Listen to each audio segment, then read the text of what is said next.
Are you ready to hear the tea about dermatology residency? This video is all about the most challenging aspects of derm residency.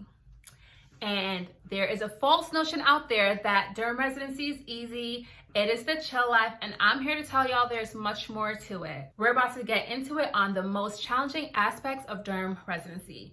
If you're new to this channel, welcome. I am a dermatology resident, and I give advice based on my own life experiences. This channel is for anyone who's thinking about or currently training in medicine. If this sounds like something for you, make sure to subscribe to my channel now. So the first thing that was really challenging is getting used to 15-minute visits. For those of you who don't know, when you start dermatology residency, you actually start in an intern year where you're doing like internal medicine. You'll be doing pediatrics as well, but a lot of us are mostly working in the hospitals, which means we are not working in the outpatient setting where you have set times to see patients. In the dermatology, in my specific residency program, we see patients every 15 minutes. Sometimes 30 minutes, but usually 15 minutes is the time frame. And so you have to learn to build your stamina to see patients back to back to back, especially when there's no cancellations. And it's a completely different routine than internal medicine. And you have to get used to really sometimes no breaks in between, shifting your mindset from one patient to the next. And it can be very exhausting, especially when you first start. But I think some of the perks about it is just knowing that you will get used to it, because my attendings, my senior residents, they've all been through it, and they all say you'll get used to it, it'll get better. And then the other thing I always have to remember is that when I'm an attending physician, I don't have to present a patient to anyone. I see the patient and then handle the patient right there. But as a resident, I see the patient, then I have to wait for my attending to get free for me to present the patient. So, that also takes away a little bit of the timing. But in general, it's just challenging to get used to, but it gets better. I definitely think I'm better than where I was at when I first started derm residency, but I do think I have a lot more space to grow. Okay, the next thing that is challenging is studying. And I know I've told you guys this in previous videos. I think I've even told mentees that I feel like I study way more than I did in medical school.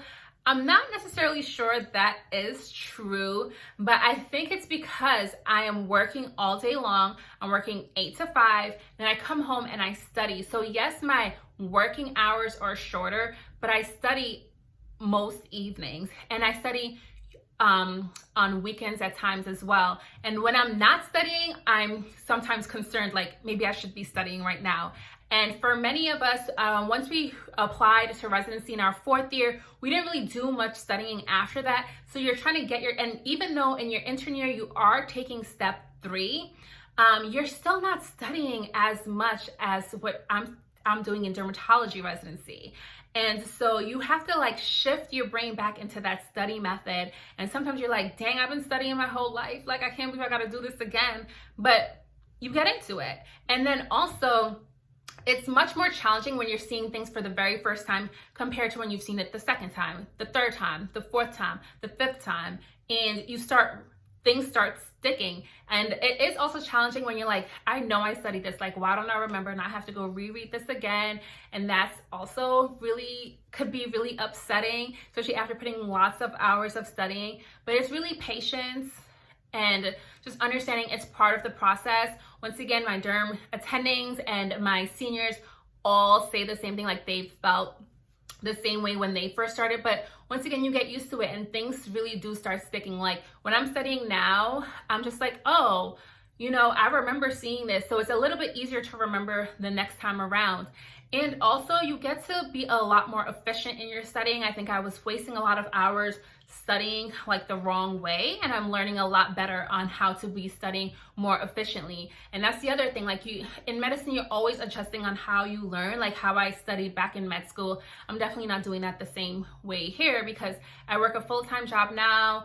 I do research, and now I'm also trying to study really intense, detailed information. So that is challenging, but not impossible. Also, dermatology has a lot of fancy names in general.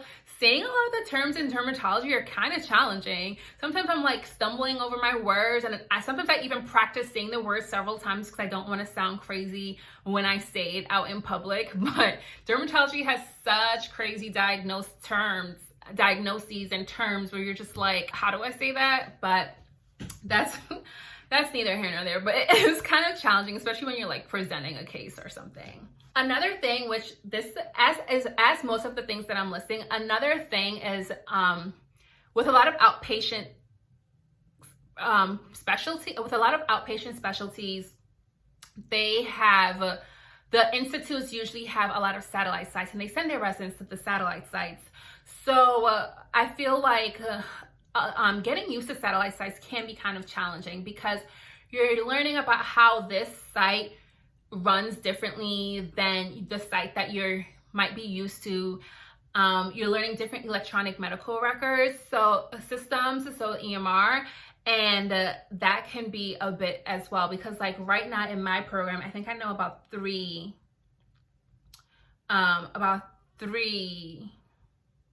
different EMR systems. So this is definitely for outpatient specialties, but phone tag with your patients. So you want to call your patients and like let them know results. You're calling back because they had questions and you are finally free and you want to answer them, but like they're not picking up. They don't know the number that's calling, so they don't pick up. They're busy at work. So there's many different reasons why a patient will miss your phone call, and you end up playing phone tag. And then, a lot of times, especially when you're giving results, you don't want to say that over the phone. So I had to learn how to maneuver around playing phone tag with my patients. So I actually started asking my patients in clinic, can I leave a message on your phone? Because then I feel a little bit more comfortable of saying what I want to say. But when I'm giving diagnoses such as like a skin cancer, I don't want to leave that message I don't want to leave that message on the phone. So I would still have to, keep calling. There's also the electronic medical records. You're able to sometimes there's the systems where you're able to talk to your patients through the electronic system, and that's also very helpful. But personally for me, I still really like chatting with patients, because especially when they ask follow-up questions, I think it's just better for the personal touch, and I think of course explanations are better through an actual conversation than through online. So I don't think there's any way to really completely get rid of phone tag, but it can get really frustrating, especially when you and your patient are calling each other several times and you're like, oh my gosh, why do we keep missing each other?